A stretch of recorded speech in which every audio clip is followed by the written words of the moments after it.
So before we get into the systems, the stats, and the solutions, I want to slow this down and talk about something very human.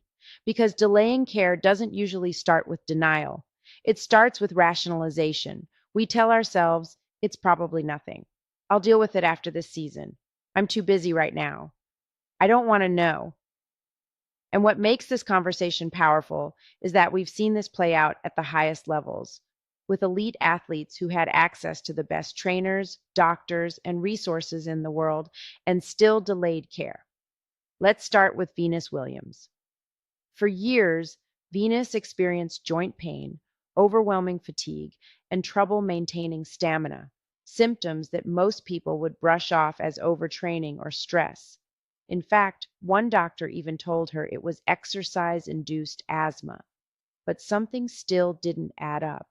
It took 7 years, seven, before Venus was finally diagnosed with Sjogren's syndrome, an autoimmune disease that can cause chronic pain, fatigue, and even organ damage if untreated.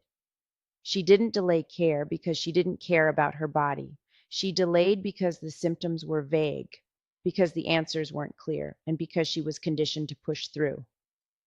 And that's the part I want to sit with for a second, because this idea of pushing through, of ignoring pain, fatigue, or discomfort is deeply ingrained, especially in athletes and especially in men. I want all my health enthusiasts out there to ask yourself, when you hear Venus's story, what stands out to you about how easy it is to normalize symptoms? Honestly, what stands out to me the most is how reasonable it all sounds in the moment. When Venus talks about joint pain, fatigue, and low stamina, those are symptoms a lot of us hear every day, especially if you're active, working hard, or under stress. You tell yourself, I'm just tired, or I need more sleep, or this comes with the grind. And as athletes, or even just as men, we're taught to normalize discomfort.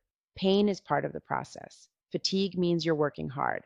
So instead of seeing symptoms as warning signs, we see them as proof that we're pushing ourselves.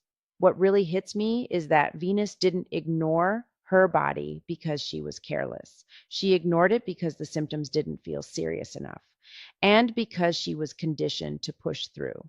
That's dangerous because when symptoms come on slowly, they become your new normal.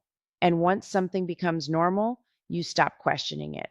I think a lot of people listening can relate to that, especially men, because we don't wait for something to feel off. We wait for it to feel unbearable. And by then, the body's already been struggling for a long time.